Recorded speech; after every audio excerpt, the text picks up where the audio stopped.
Welcome back to Mosaic. We've been talking to Paul Cobb about Black History Month, and as he said, as a journalist and a owner of a paper, it's entire year Black History. Tell us a little bit more about your paper and what you do. Yeah, we have 9 newspapers: the Oakland Post, the Berkeley Post, Richmond, San Francisco, Vallejo, Stockton, South County, and we have El Mundo, our Spanish language newspaper. We are a weekly publication. We are the largest circulated black-owned publication in Northern California.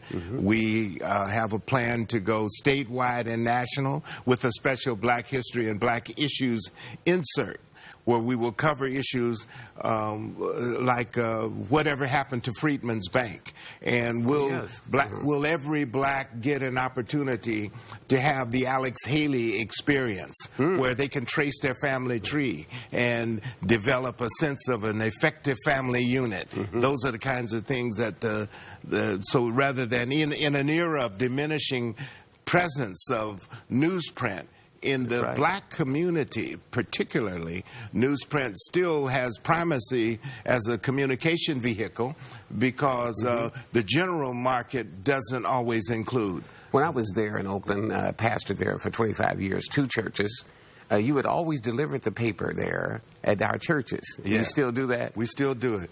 Your church is one of the bedrock churches that we deliver a bundle, 2 bundles of papers. Taylor Memorial. Taylor Memorial. Right up the street from Beth Eden. That's right. Beth Eden Baptist and Pleasant Grove across the street. There's a triangle there. So we deliver to over 700 African-American churches in the Bay Area.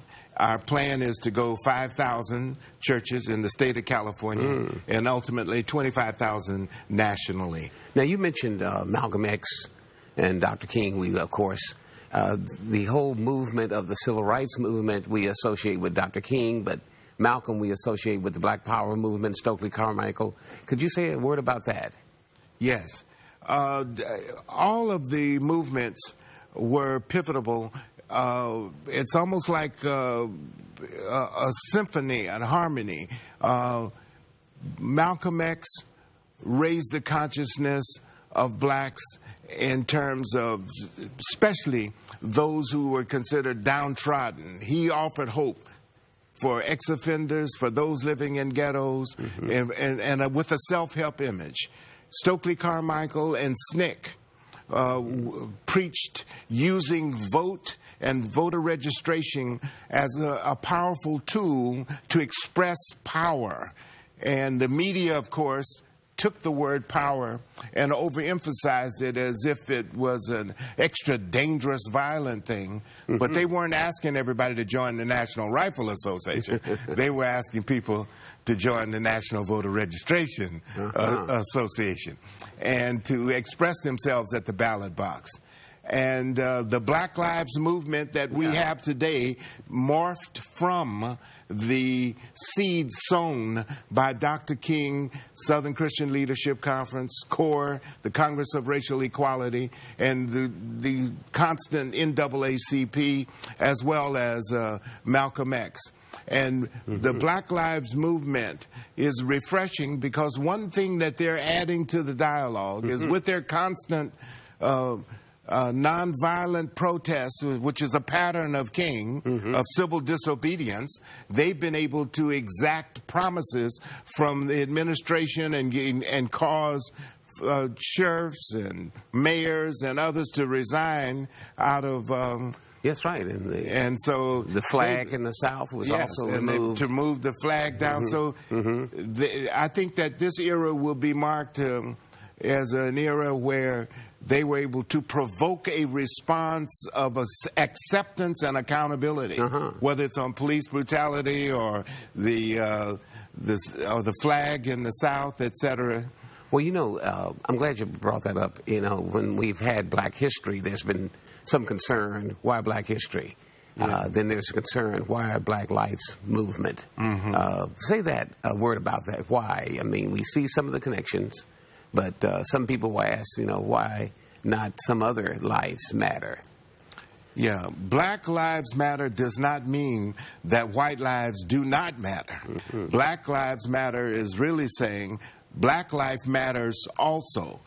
Blacks have been generally ignored by the media, whether it's the Academy Awards or whether it's getting an award for attending an academy. Blacks have been generally ignored, and it's good to emphasize Black Lives Matter, to remind the country that we matter and we should matter economically.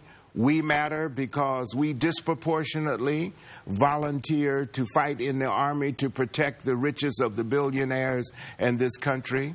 We should matter because we have contributed to America and we have been overlooked, and that we want to participate in society and our votes should matter. So Black Lives Matter is a call to please respect us, give us the dignity of our citizenship.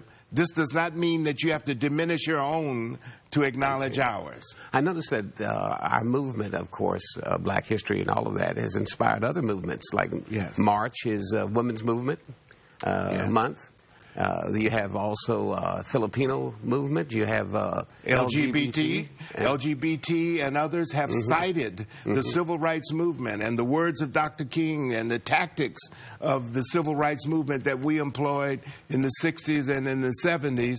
They are using them, and they have merged the tactics. Very good. And I think that's one of the reasons why LGBT has been so successful in gaining response from government and respect from decision makers in the corporate world. There's still a lot more to do, and I see an opportunity for LGBT, the Asians, the Hispanics, Si Se Puede, and Black Lives Matter converging through voter registration using the ballot box. If Dr. King were here today, he would be saying to all of these groups, if they were convened at a central place, let's get 100% registration and express our desires through the ballot box. Thank you, Paul. Thank you for those words. We will come back to Paul Cobb.